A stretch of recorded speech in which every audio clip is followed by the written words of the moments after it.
Our next update case is the McDonald's Chicken McNugget case. And if you recall, that case was bifurcated. Yeah. So what happened when we talked about it the last time, we discussed that the jury had found McDonald's liable, but they hadn't addressed the damages yet.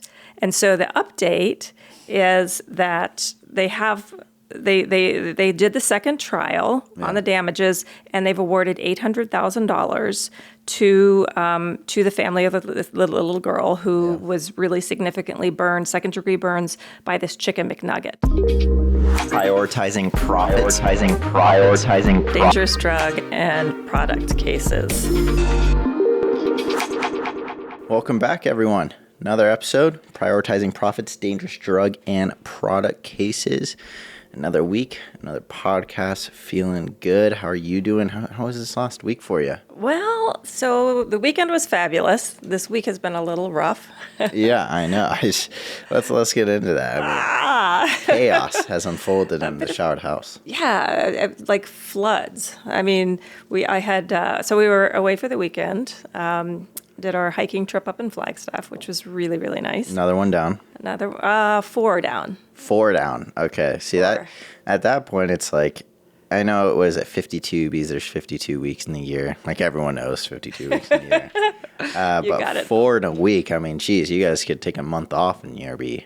Well, except that we were behind because it's just so blasting hot here. Yeah. I mean, it's just ridiculous. 110 in Tucson, and you guys are probably, I don't know what you're up to, 100. I don't even like to look. It stresses Yeah. me out. But every time I put some location or an address into the maps, it says excessive heat warning. Oh, yeah, absolutely. Well, and actually just driving up there, we stopped at the rest stop kind of just outside of Phoenix. And I mean, it was noticeably hotter there than it is down here. I mean, I was like miserable. There was a line for the bathroom, so I was like actually standing outside for a few minutes. Oh, that's terrible. No, it was just crazy. I mean, you think 110, 115 at some point, you're just exploding, whatever, But I mean, it was significantly different. But then getting up to Flagstaff, so like at the real midday heat, it was about 90. But we did hikes earlier in the morning and then later in the afternoon. And the evenings were actually cool. And there's some breeze up there. The hiking was nice. We were in the forest and, shade and a little bit of breeze. I mean, it was hot, and we were doing a lot of hydrating of the canines and and staying in the shade as much as possible. We actually went to this one location on the second day for our morning hike, and I just looked at it. I was like, where are the trees? I mean, it looked like they were a mile away. I'm like, this is like a death march. And so we literally got in the car and went to a different trail. Yeah, Survival. I mean, you got to do what you got to do to get through the 52. So we did do 4. We got there on Thursday evening, and we got up Friday. We were thinking we'd do a morning and a late afternoon and kind of wait out the midday. Yeah. But we did a pretty intense one in the morning, so we just were like, all right, we can't do 2 today. And we went into town, dropped off the dogs after the long hike, went into town, had a big lunch, which then required a nap. Of course, obviously. It'd be irresponsible not to. Pretty much. So we did not get 2 hikes in that day. Saturday we got in 2 hikes. We got on an early morning hike, took a good long break midday, and then a late afternoon hike. And then Sunday morning, we packed up the car and went to this amazing place called Sandy's Canyon. Beautiful, beautiful hike outside of Flagstaff, Arizona, in case anybody's looking for a place. And we hiked, I was a little bit over 2 hours, and then drove home from there. So 4 more. Nice. Yeah, it sounds like a good, productive weekend. Yeah. Accomplishing the challenge of 52 hikes in a year. And then you got home. Then we got home Sunday evening. All was well. I actually...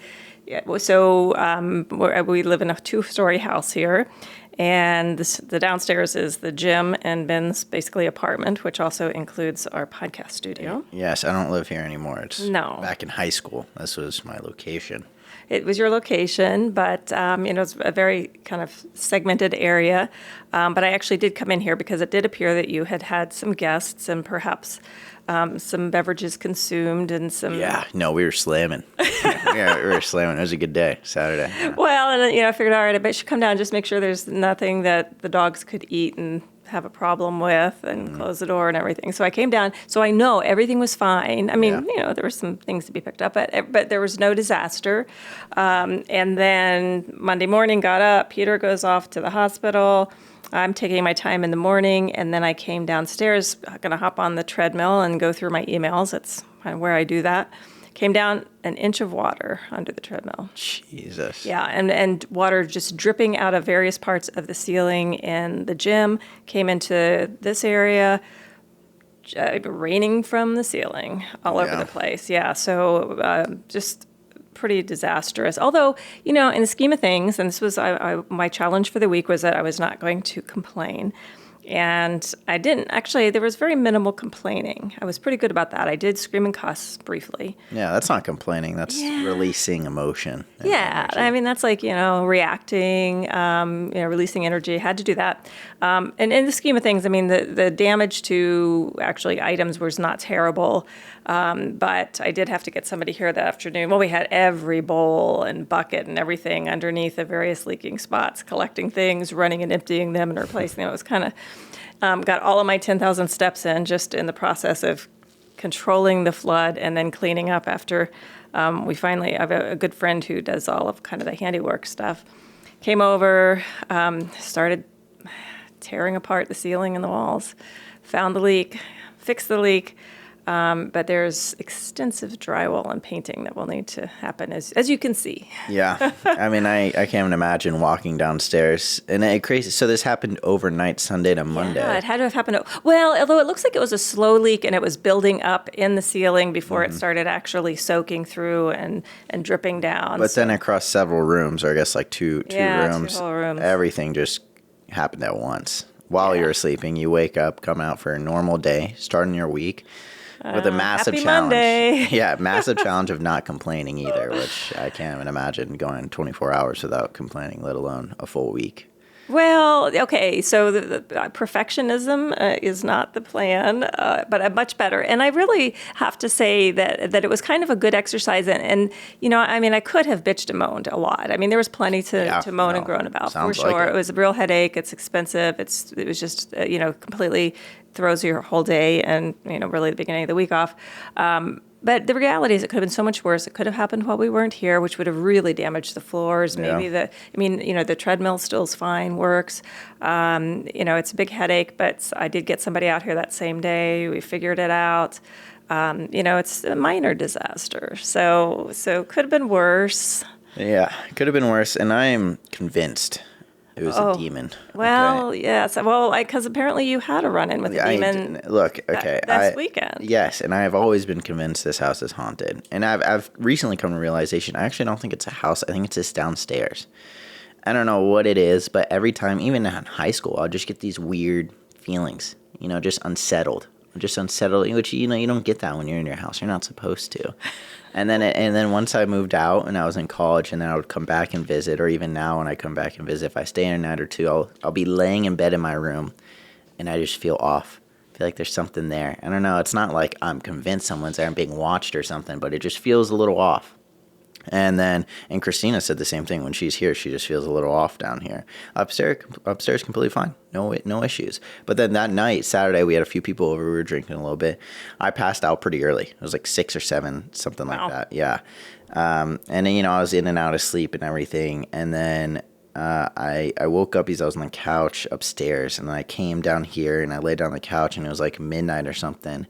And I wake up at 3 a.m., almost like a night terror. Like just absolute panic. And I wake up and I see this massive, wrangly black figure. And it was tall, but it wasn't like its head was in the ceiling. It was like it was so tall for the room, for the house, that it had to like bend over.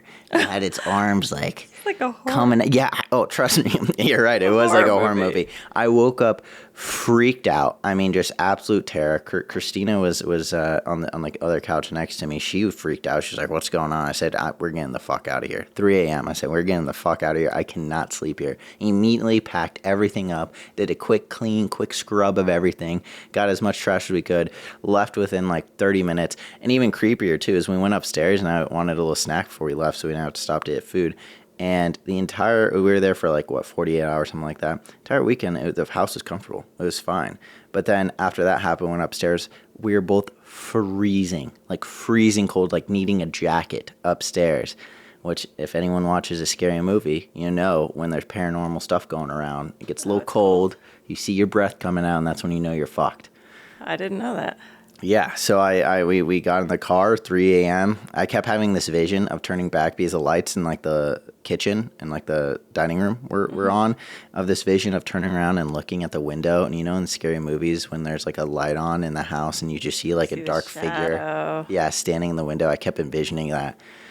So yeah, drove back to Scottsdale in the middle of the night, got back around 5:30, texted you immediately, said, hey, just got home. That house is fucking haunted. I can't sleep there.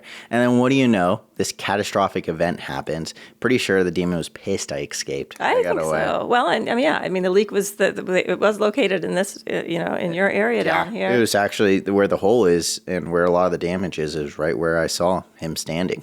Oh, see, looking at he me. was poking a hole in the pipe right then. And I've had other experience. There's been one time I was staying the night at Christina's house, and she was going to work, and later that day I was like, oh yeah, I woke up. It was like 5 a.m. She has early mornings. And I was like, yeah, I woke up and I saw you're just kind of like standing by the door. She's like, what do you mean? I was like, well, you're just standing there like keeping an eye on me. And she's like, no, I wasn't. I was like, no, you definitely were. I like remember seeing you, short little girl. Short little woman standing like in the corner of the room by the door just like staring at me. She was like, don't do that, stop.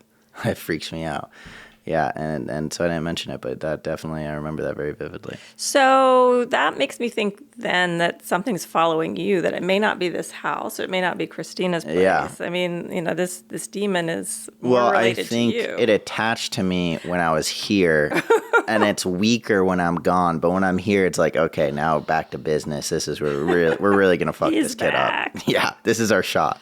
Well, the demon really hasn't bothered me directly, but if in fact the demon, and I don't know if it's male or female, or if demons have even genders, yeah. But anyway, it may well have caused the leak. But then my question is, today I woke up and there was a big demon in your room. No, there was no demon in my room. Not that I noticed, at least. There were a couple of demon dogs, which. But that was it. And then there's a big irrigation leak. I mean, is the demon messing around in the front yard too?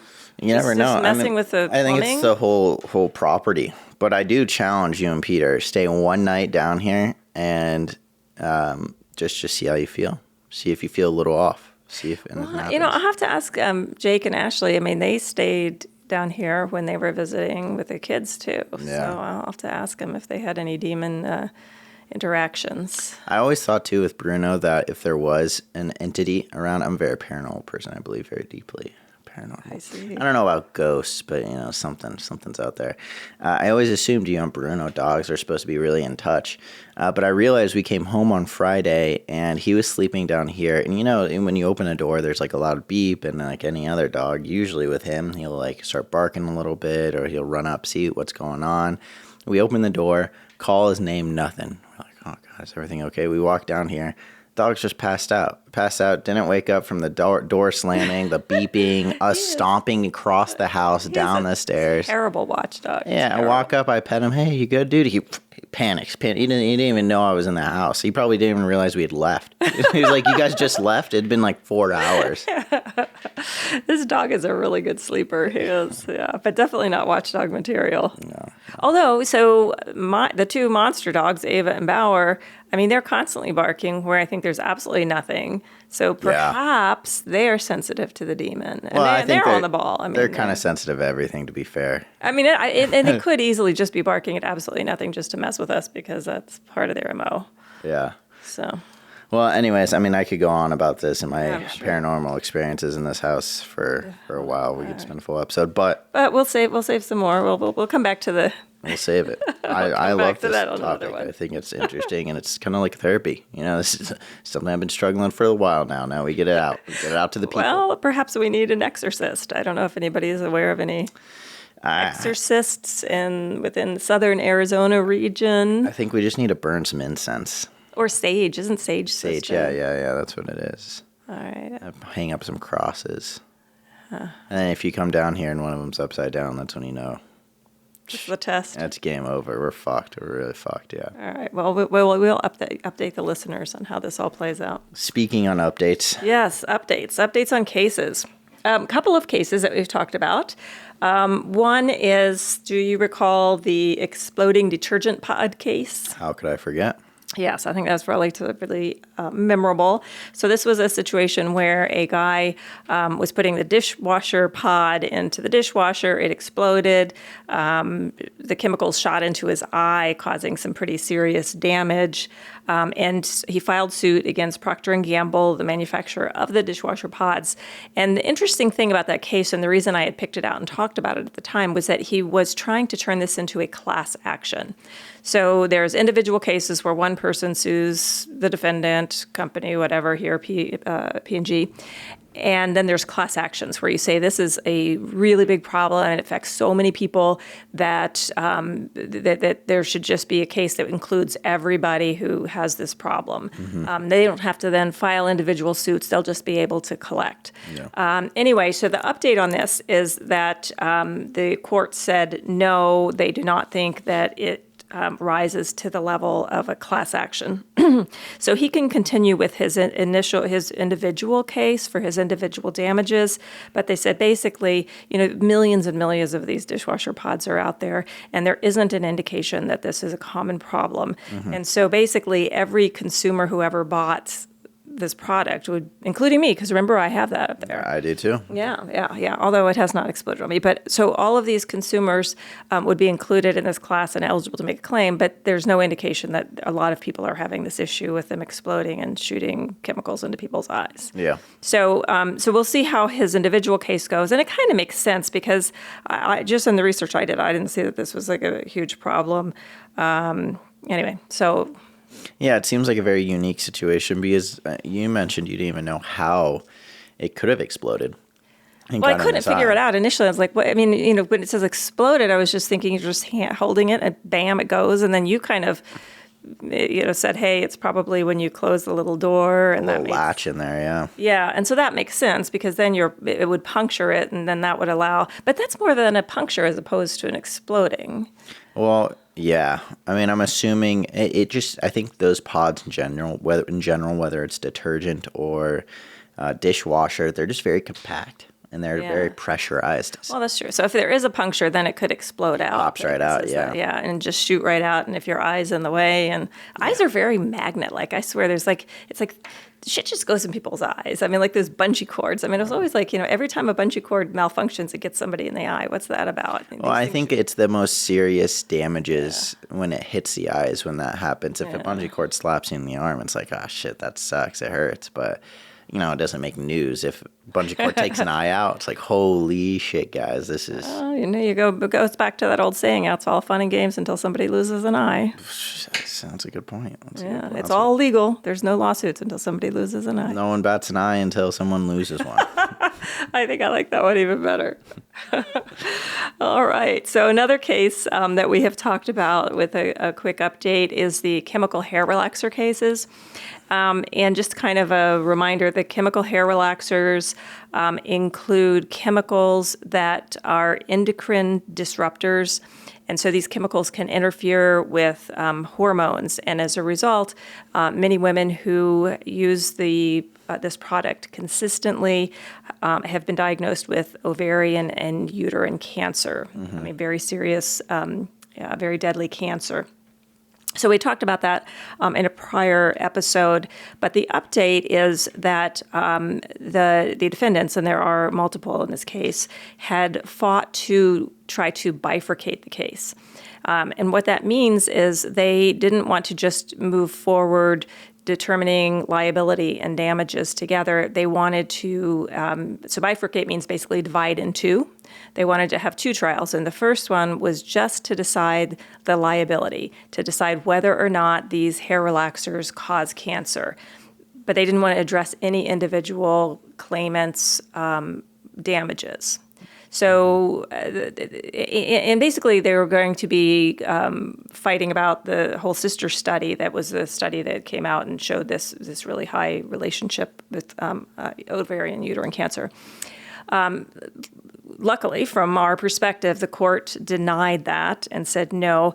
I mean, the reason they wanted to do that is that it will delay things a lot. That was my question: is who does this benefit, and who does this harm, and how so? Because what's the big deal with figuring out the liability of it first? Because, if it's found that there is a direct connection and they're liable, then damages should be easier to figure out, right? Right. I mean, in any case, you're always going to be addressing the liability first and then the damages. And if the jury decides that there's no liability, they don't even have to go into the damages. Yeah. But of course, when you do it all in one, a lot of the evidence is evidence about the damages. But it takes much longer. So who does it benefit? It's going to benefit the defendants. It's going to drag out any kind of recovery for the plaintiffs much longer, hurts them. And so the court said no. The only way I think the court would have gone forward or would have agreed with them was if it was really, really shaky liability. And they were just like, I don't even want to waste the time. Yeah. But it's a very strong study. And the court said, no, we're not going to do that. We're going to keep these together. It will be one trial, liability and damages. So that's a positive, I guess it's not a negative development. Had it gone the other way, it would have been a negative development. So it's moving along as normally it would. The discovery is ongoing. A lot more cases are getting filed pretty regularly. Again, once these cases get consolidated into a multi-district litigation, cases just start pouring in more regularly. So that's still happening. We are definitely still taking hair relaxer cases, and if anybody has any questions or thinks they might have a claim or wants to find out if they have a claim, certainly they should get in touch with us. And kind of just going back to the hair relaxers, it was especially common in Black communities, right?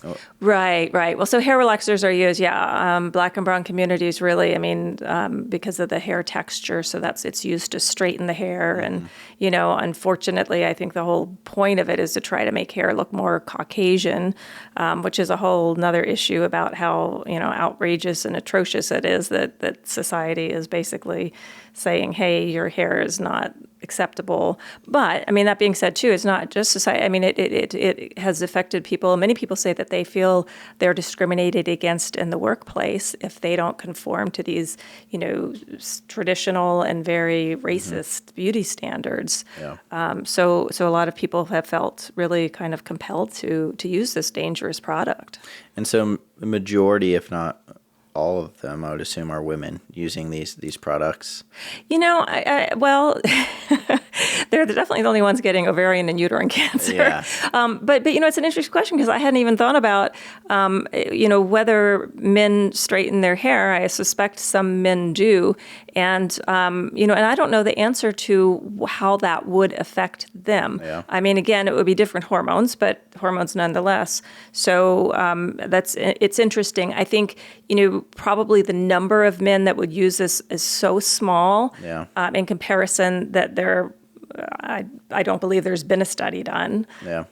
But that is an interesting question, and I don't know. If there are issues, then because such a small portion of them are men that are using them, the odds of those issues coming out are much less likely. But in these cases of women, they're getting these uterine cancers, this variety of different cancers, and they don't have a history of it. Right. Well, they don't have a family history, and they're very young, and they're not in like the normal risk categories. And so that is what raises the red flag, where they're saying, why are all of these, young Black women experiencing, this horrible cancer, and we don't see risk factors? What's going on? What is the common denominator? And it turns out that the common denominator was hair relaxer usage. Yeah, I mean, it's just, again, I mean, we went on over this, but I think it's just so crazy that something like hair relaxer products, something that you put on the top of your head, is causing hormonal issues, causing uterine cancer, the variety of different issues, something that you wouldn't even imagine is connected in any way, but it becomes such a serious and prevalent problem that doesn't make sense, that people just start looking at all these different factors and these commonalities between victims, and somehow gets to the end point of like, wow, it is actually hair relaxer causing this. Yeah, I mean, it's interesting. I mean, a number of products, that's basically what happens. I mean, they start ruling out other things and trying to figure out what do these people have in common. And it isn't the first or second or 100th thing you might have guessed, right? I mean, it's something that's very, very unusual.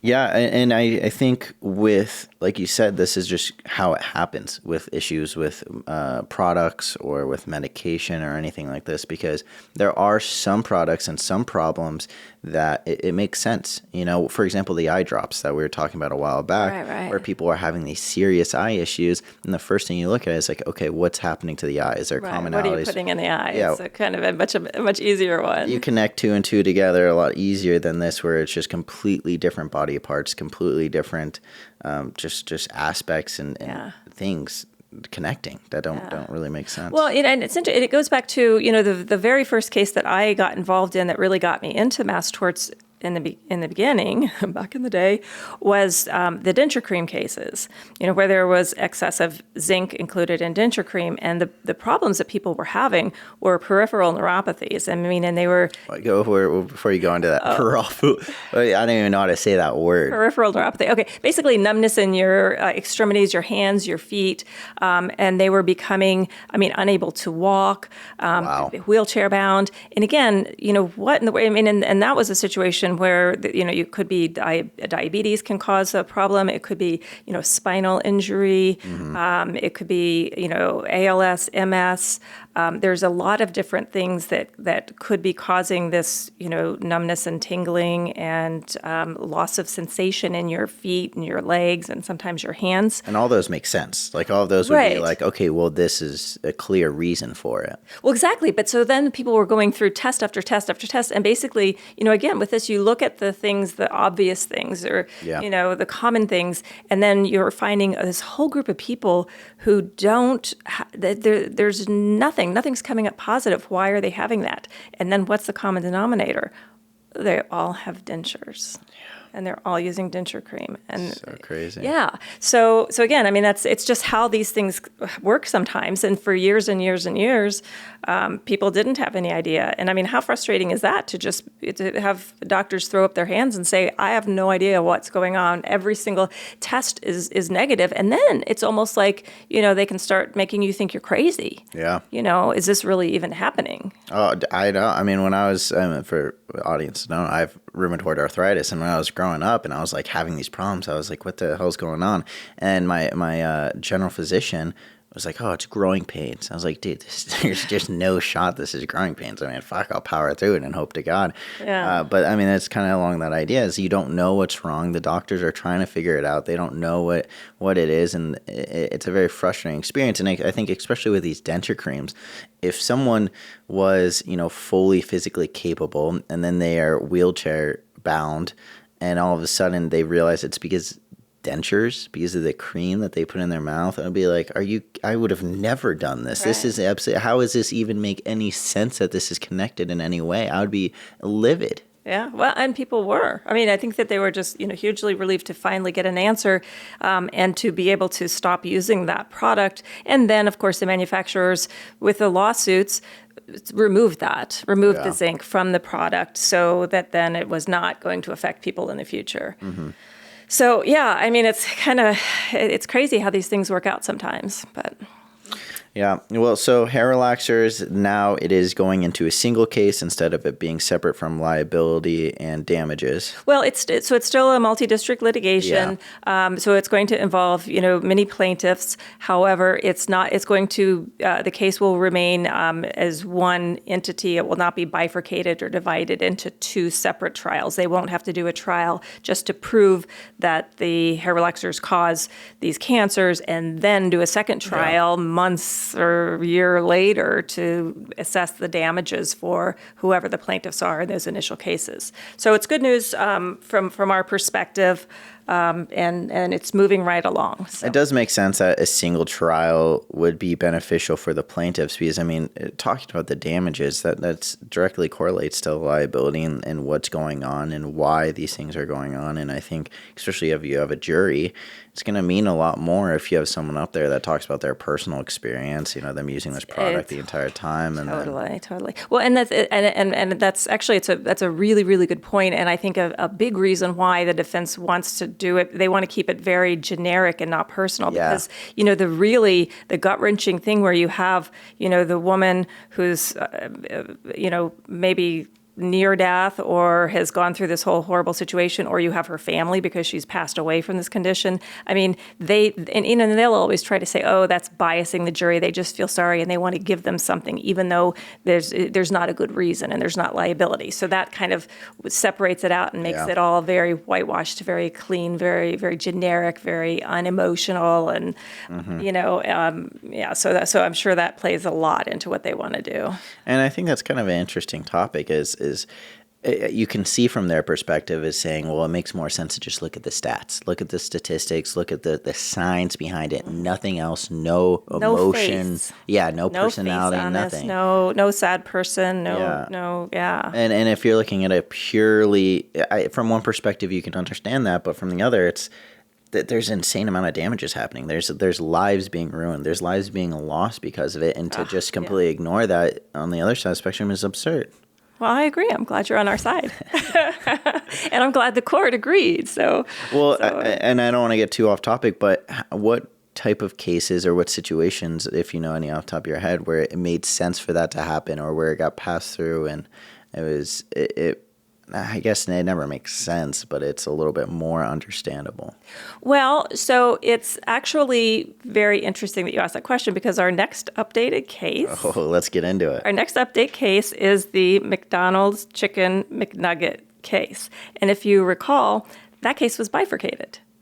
Yeah. So what happened when we talked about it the last time, we discussed that the jury had found McDonald's liable, but they hadn't addressed the damages yet. And so the update is that they did the second trial on the damages, and they've awarded $800,000 to the family of the little girl who was really significantly burned, second-degree burns, by this chicken McNugget.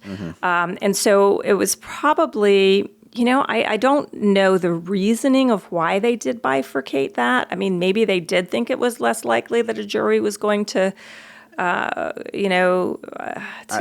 mean, I think it kind of makes sense in this situation because you always mention it with the coffee and the McDonald's. It's like everyone's so outraged and they have these headlines and it kind of gets the general population like this is crazy. Like how could this woman, it's obviously the woman's fault, blah, blah, blah, blah, blah. And it's a very kind of like gut reaction, emotion. On the completely other side of the spectrum. And so in this situation where it's tricky. And so it just makes more sense, I guess, in this one. I don't know. This one, it would have been interesting because it's a child. I mean, and it is a pretty nasty burn. I mean, they ultimately awarded $800,000, so that's a pretty significant sum of money. So they didn't think that it was a minor injury by any stretch of the imagination. But again, there was such controversy and just craziness about the whole verdict with the coffee. And this one is different for a variety of reasons, but probably the biggest one is that it involves a child and an autistic child and as opposed to an adult who could be considered partially at blame or partially at fault. They always blamed her for putting the coffee cup between her legs, for driving with it, blah, blah, blah. Again, a very different thing when you have a child in a car seat. You drive through, they're going to eat the food in the car. That's what happens. You hand them, the Happy Meal. McNugget falls out, hits her leg, and burns her real severely. So you can't place fault on the child at that point. But anyway, so that's the update on that case. I mean, again, an interesting one, and it kind of fell right in there because it's one of the few cases I can think of recently that I was aware that they did bifurcate the trial. But again, so here we are like several months later to get the damages, whereas had they not bifurcated it back when we talked about it the first time, that would have been done. And what's interesting is when you first mentioned this originally on one of our episodes, I hadn't heard of it until you talked about it. But before you sent me, because you sent me like a little news article about it being kind of settled and there being $800K going to the victim, I saw it on social media. I'm pretty sure I saw it on some Instagram posts. I saw it on like Reddit and whatnot. Like it seemed more available and just more widespread now that it had been decided and that there was liability. Not only liability, because I didn't see that anywhere, it was that there was liability and there's this massive payout. And a big damages. I mean, again, not massive, like in the crazy, millions or millions of dollars or something, but 800,000 is a big. I mean, it basically is saying, yes, this is serious. Yeah. So. And I hadn't seen it too much on social media, but it sounds like it is out there. Yeah, I mean, it's just kind of with the headline, right? Like, kid that gets burned from McDonald's chicken nuggets awarded $800K there. I mean, it's good clickbait. If I didn't already know about it, I would have clicked on it. But I saw it and I was like, oh, well, I guess we got a topic for next show. Well, it's probably just because we talked about it on our and earlier our iPhones episode. Are listening to us. Yeah, there you go. They are, I swear to God. Alexa, everybody's listening. Yeah. There was one time I was watching a YouTube video and wasn't even talking about anything, but I grabbed Q-tips and I started Q-tipping my ear. I didn't talk about it and say, oh, hey guys, I'm going to use this Q-tip. I was just using my Q-tip while I was watching a YouTube video. And what do you know? First time in my entire life, next video I click on, I have a Q-tip ad. Had never received it before that, but then I got it right there and I was like, wow. So then Christina told me to get this little like webcam cover thing. Oh, yeah. Yeah. So you're not being spied on anymore. Apparently. I mean, they were watching me clean my ears and thought, they are pretty dirty. We better give them an ad. This man is quite the consumer of Q-tips. Yep. It could be a big business for us. He's we need a him whale. switching over. He'll be one of our whales for sure. A lifetime user for sure. Okay, good stuff. Let's go into cases we are handling. Okay, so cases we're handling, and as we mentioned last week, we're going to talk about mesothelioma, which is an asbestos-related disease. And then, of course, in the interim, there's been a really big verdict awarded. I mean, these are awful cases, and generally when there is a verdict or a settlement, they are very, very big dollars. But this involves, actually earlier this month, a California case, $107 million awarded in a mesothelioma case against Union Carbide. Wow. Yeah. So, and just to, we'll get more into this, but a lot of these cases are not going to trial because it became such a huge problem. And I'll go back over the history of this, but it became such a big problem that many of the companies that manufactured asbestos went bankrupt, and they established these bankruptcy trusts, and they put, I think there's about $30 billion in various trusts. Like 100 different companies have bankruptcy trusts. So on these cases, many people don't ever have to go to a trial like this one. Mm-hmm. They actually can just make a claim against the trust if the defendant, the manufacturer of the asbestos that affected them, has one of these trusts. And like I said, there's over 100 of them, so there's a lot. And that has to be, I mean, the issue had to have been just so massive, so prevalent, so almost obvious that they're like, okay, we don't even want to deal with this. Going to trial is going to cause so many more problems. You know where it's going to end. So they just put this money aside and say, if you have any problems or you. Well, they actually file bankruptcy, and some of these manufacturers because they are so. If you get mesothelioma, and there's a couple of other conditions too, I mean, it's a death sentence. It's horrible. It's an awful disease. And so the damages are huge. And the punitive aspect is what makes it really big too. I mean, again, somebody losing their life, that is worth a whole lot of money, obviously. Yeah. But then they also want to punish them because for so many years, these companies knew that this was just a dangerous, horrible, carcinogenic product. And yet they hid the information and they kept using it and kept exposing people to it, and people kept dying. And so the punitive aspects were what was really just wiping them out. I mean, they can always say, oh, well, how much is a life worth? And we think it's going to be worth it to pay for X number of lives to make all of these billions of dollars. Well, not when you start getting slammed with punitives. You can't. The numbers don't work so well anymore. You can't predict that as well. Yeah. That's insane. So also real quick, I think we did cover this before as well, mesothelioma.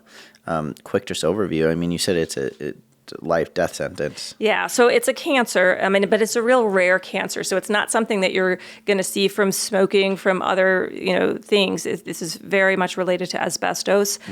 So it's a rare cancer, most often in the lining of the lungs. It can also be in the chest or abdomen. And it's basically because you've been exposed to asbestos. And asbestos is it's a mineral. It's made out of fibrous or flexible fibers, but they're very resistant to heat, electricity, and corrosion.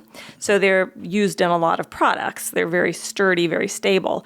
But of course, they also cause cancer. Yeah. So trade-offs, I guess. Huh? well, that's again in a lot of these manufacturing companies, they're willing to take that risk, willing to expose their workers. You see a lot of it in building materials, cement, electrical parts, insulation, auto parts. A lot of in military jobs, people were exposed to it. The people who are being hit the hardest are people in blue-collar jobs, particularly the ones that I mentioned. And you can also actually have second-hand exposure. So somebody who is working, say, demolition or something with some of these old buildings, they're being exposed to asbestos, they come home. Jeez. It's in their hair, it's on their skin, it's on their clothing. And so family members are then exposed to it. And again, it's a regular exposure, both for them and for their family members. And so you're seeing, spouses and children coming down with mesothelioma as well, and they've never, worked in those environments. Yeah, that's terrible, and I think it makes a lot more sense as well now why they put these funds to the side and why it seems like kind of a very clear-cut case, because like you said, it's a very serious cancer, but it's something that's very rare and only happens in very specific situations, and so the direct correlation there is a lot more obvious and provable. It is, and the other thing is that you can actually a lot of people. Well, there's a lot of issues as with any case, but the latency is anywhere from 10 to 50 years. Wow. Right. So, if somebody starts experiencing symptoms and gets diagnosed with this, then the question is, okay, now where were they exposed and when were they exposed? You're saying take 10 to 50 years for it to really start coming up? Right. But it sounds like it's more complicated than it is. So you go back and you look at their work history or places that they lived, those sorts of settings, and you can and from the actual asbestos that they're diagnosed with, because there are different types. With the different types of fibers, and you can determine what company it was that manufactured it. Yeah. So it takes a little bit of sleuthing around, and that's why it's good to get in touch with an attorney as soon as possible. Yeah. Because we can do that for you. But yeah. And a lot of people, especially if they've worked in one particular industry, they might have worked, but for different companies. So in some of these situations, they may be able to apply to multiple funds because they've been exposed to asbestos from several different manufacturers. That's really interesting. I think because it goes back to what we were talking about at the beginning too. Is like some of these product cases or some of these medications, it's trying to find a diamond in a rough. There's no direct correlation, and then even if you know what the issue is, trying to find something, you go through the most obvious answers, and then you have to go through like the crazy ones, the things that you wouldn't even assume. But in this situation, if you have mesothelioma, people call it meso. I call it meso. Mesothelioma. I'm gonna mess that up a few times if I don't. If you have meso, then you can go back, and there's very specific situations and locations that you have a chance of getting it. And then even if you kind of you narrow that down, then there's also specific types that then you can even narrow down even more. Yeah. So again, there's a little bit of sleuthing and investigating that needs to happen, but a lot you can nail down which manufacturer and whether it's a lawsuit, you have the ability to make a claim on the fund, that sort of thing can get figured out. And part of the reason that again the cases are kind of slam dunks are just that there's so much evidence out there that these companies knew really early on, like back in the late 1800s. Oh my God. Yeah, when they were first using this. I mean, it was, I think, back in 1898. It was reported in England, 1918 in the U.S. And then not until the 1930s, the U.S. Department of Labor got involved and said, hey, you need to use exhaust systems and other safety methods. But still the companies were saying, well, it's not that big of a deal still. I mean, you can do these certain things and a certain amount isn't going to affect you, and here's things you can do to be safer. But in reality, that's not the case. I mean, in very small amounts of it are toxic. And that's why the punitive damages are so high, is because they've known and haven't really done anything about it for 100 plus years. And not only have they not done anything about it, they've actually been misleading people to say. But they were misleading. They were hiding it. They were paying researchers to write papers saying that it wasn't that big of a deal. But what really turned the tide in these cases was in 1977, there was basically the cover-up was exposed, and they found what they call the Sumner-Simpson papers. And actually, I know you'll ask what that means. But well, if anything ends with the papers, then you know it's a big deal. It's an expose. Yeah, well, so Sumner-Simpson is actually a person, and he was the president of a company that was called Asbestos Manhattan. Asbestos. They had now called Raymark. Better name change. Better name option. But so what they found in a safe was this file that was under the heading of dust. Oh my God. Right. And basically, I mean, it was really outrageous, published in the New York Times, the whole thing. But it showed that they knew for years, and they were like, just how they downplayed it, how they hid it. And it was all of these companies kind of in a coalition. They all knew about it, and they kept using it. And so that was like the big, as they call the smoking gun. I was going to say smoking gun. Right. Yeah. And so then and that's when the lawsuits started happening. Okay, here's the evidence. These companies, they all knew. And so now all you have to establish is that you were exposed, that you have the condition, and we've already got you covered on, the companies knew and they shouldn't have been using it, and they didn't protect you and they didn't care about liability. I mean, that's done shut. Yeah, you can bifurcate. You don't even have to prove prove liability. But I mean, even now, it's about 40,000 Americans a year are dying from this. Jesus. Yeah. That's crazy. And it's like just straight out of a movie too, a safe in the back of a house or behind a painting, and reporter goes in, cracks the code, and what do you know? Here's all these documents that not only incriminate a single organization, but this entire industry. Yeah, the mafia that's behind the scenes, playing with the puppets. Mafia. Yeah, it's crazy stuff. But so I mean, so these cases have been going on for a long time, since the late 70s. But again, people are getting diagnosed all of the time. 10 to 50 years. 10 to 50 years. So it's not and that's why these trusts were set up, because they knew not only are we getting slammed with lawsuits now, but these things aren't going to stop coming because we've exposed all of these people for all these years. Their diagnoses are going to keep happening, and they're going to come after us. So these cases are still very active, if you or anybody, any of your loved ones have been diagnosed with this, and it's actually it's not just mesothelioma, also lung cancer, asbestosis, and pleural plaque are some of the other diagnoses that come from exposure to asbestos. And so 2 questions is, one, with the 10 to 50 years latency, and also there being kind of other issues, but it seems like meso is kind of the big one. How does someone know? Like, I mean, even if it takes 10 to 50 years, obviously this is something as serious as these cancers and these diseases are. You want to find it as quickly as possible. What do you even do? I mean, how do you keep an eye out for it? Is there certain industries that if you're working there, you need to be checking in with the doctor consistently, be a little bit more observant of potential lung issues? Well, so the symptoms that usually show up initially are persistent cough, weight loss, shortness of breath. So, it's going to be stuff that's involving your lungs, and you're going to be probably seeing a pulmonologist. First of all, your regular doctor, then a pulmonologist. And then, I mean, they will make if you have it, they will make a diagnosis. But there are certain industries that are, much more high risk than others. And those are some of the automotive, let's see, manufacturing, building and equipment maintenance, renovation, demolition, shipbuilding, firefighting, military service, and actually, to kind of come back to the case that we talked about that brought this topic up, this verdict in California, because it's a different angle. The plaintiff in this case was a janitor at a school.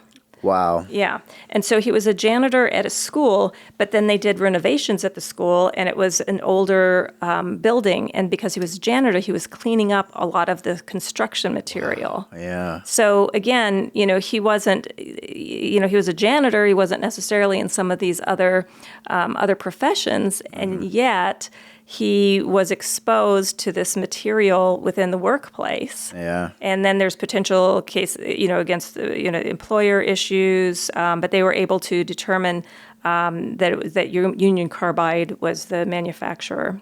That's crazy. And it's so unfortunate too. A lot of the public servants, military and firefighters are experiencing it. But it seems like there's just a variety of different industries that could be at risk of it. And the fact that it's a janitor who, whenever I think of janitor, it's like the movies where the janitor's, like he's like the good guy. He's like always the good guy. He's always the good guy, just a solid citizen. And with the renovations at the school, it makes you think too. Yeah, he was probably around it more because he was cleaning it up, but it was still there. There's teachers there, early in the morning till late at the night. Yeah. Does anyone that was there at the school during the renovations, maybe in 10 to 50 years, who knows, one of them could have more issues. Well, exactly. And it's also kind of goes to how you have to kind of do a little bit of investigative work here, because when he first gets diagnosed, he's like, okay, I'm a janitor. Well, okay. That's not necessarily what we would think would be a high risk profession. And then you need to start asking the questions, what kind of situations happened over these years? Were you ever, was there a big renovation? Yeah. There are, a lot of questions that you get into that then will say, oh, okay, well, this is probably, here it is. This makes sense. Yeah. Wow. Yeah. And then the second question I had as well is, because this has been such a serious, long, ongoing problem that the companies have knew about, are there changes going on now? Is this something that hopefully in the next 50 to 60 years, once all of these cases that are happening now, hopefully go over? I know there's renovations, old buildings and all of that, but is there going to be a massive decrease because these companies are doing something different? Yeah. So, it's a really good question. I actually had it in my notes, but I had just skipped right past that. So I'm glad you thought to ask that.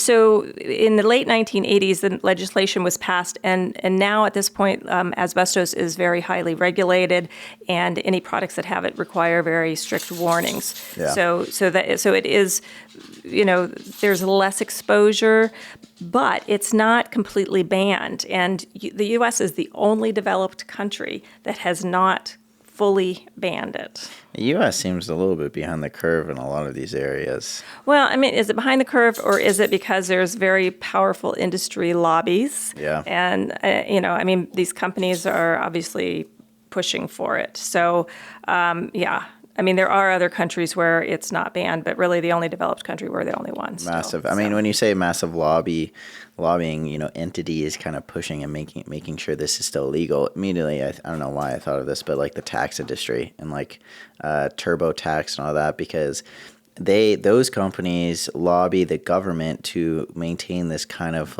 unknown area of how much do you pay in taxes? Do you pay in taxes? What do you have to pay tax? All of this. I guess people know what you have to pay taxes on, but how much you owe the government, because they know if you don't pay enough, they'll let you know you didn't.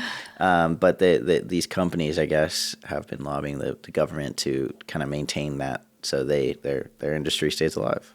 Well, yeah, and all industries have lobbyists, and yeah, but if you think about the manufacturing industry, that's just humongous. Yeah. And so this is going to be a big, powerful industry that's going to be, donating to various politicians and all that kind of stuff, and they're fighting hard with tons of money. So that's my guess as to why it's not completely banned here. But yes, the numbers should be decreasing moving forward, But again, with that long latency, it's going to be a long time before, because it was just so pervasive for so long. And with that long latency period, and even still, you have situations like, so a building wouldn't have asbestos currently, but they're doing renovations on this older school. Yeah. And the janitor's there. So, Exactly. so those things are going to keep popping up, I think, probably for the foreseeable future. I can't. So it sounds like if anyone has meso, then you should immediately be reaching out, because that's something that's such a rare and very unique and specific to this type of situation. But I know you mentioned as well, it's other lung cancers. So anything that's kind of big issues with the lungs, it's worth at least keeping an eye out. Well, and I'll tell you too. So the lung cancer and the pleural plaques. I mean, again, those are things that are well known to physicians, that those could be related to asbestos exposure. So you'll have a good idea from your diagnosis. But yeah, I mean, certainly if you were in any of those industries, don't delay getting treated as soon as possible. If you've got this persistent cough, you've got, shortness of breath, I mean, that's not something to fool around with. I mean, and nobody should fool around with that. I mean, anybody who experiences that, whether you've been exposed or not, you need to be getting into your doctor as soon as possible. That's fair. I mean, with coughs, it's like vapes becoming so big these days now as well. I mean, coughing and lung issues are just going to become even more prevalent because of the lack of regulation in that area as well. Yeah. Yep. Well, that's big. That's big. Definitely, reach out. That's the cases that we're handling. And, I mean, it's clearly a pretty big deal if they've already put these funds aside. Yeah.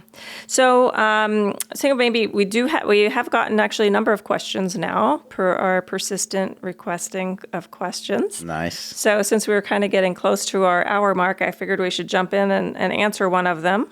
Yeah, let's do it. So one of them, and it's cool because it kind of goes back to when we had the question about what is a tort. Again, some of these things where we use this terminology a lot, but maybe we haven't defined it. And so the question is, what is a bellwether trial? Because we always talk about these bellwether trials in mass torts and in multi-district litigations. And we reference that a lot because we talk about multi-district litigations and how these process, and that there are bellwether trials, and those are kind of like, we've referred to them as the test case trials. But to go back to the actual term, why is it even called a bellwether? And I think I looked this up early on when I started getting involved in mass torts because it was just such a weird term. It is. It makes me think of a last name. Like there had to be an individual that this is connected to. Actually, it's not. Oh. It's really, so it's an old English term, but it's a bellwether. And so and a wether is a sheep. Oh. And actually a wether is a castrated ram. Okay. But when you have sheeps in a herd, the leader wears the bell. Oh. So there's the bellwether. The wether wearing the bell is at the front of the herd, and so the other sheep follow the bellwether. I don't know why I thought it was like when there's bad weather back in England, they would ring a big bell. Hey guys, big storm coming. Get inside. That's before they had Alexa saying, warning, flood alert. Yeah, before you had the iPhone going off, emergency. Beep, beep, beep, emergency alert. Yeah, no. So that's where the term came from. And it was, the sheep at the front of the herd. And so it kind of then makes sense when you think about it. In these cases, you have thousands of plaintiffs. And you would potentially have thousands of trials, but you have this one at the front. Yeah. So that initial trial that goes forward, and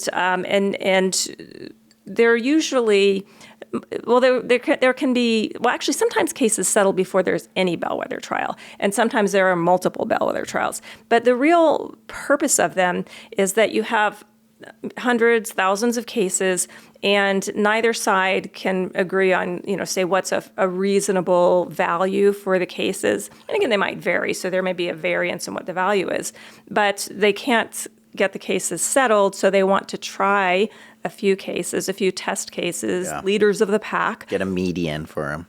Well, or get an idea from the jury. And so, say the first case comes up and the jury's just outraged and just slams the defendant and, big compensatory damages, big punitive damages. The defense can be like, okay, that looks bad. Maybe we are going to think about settling. Yeah. But if you have a situation where the defense wins, a couple of cases, that they're like, oh, they get pretty cocky and they're like, well, we're not settling this case. We think we can win these cases. Yeah.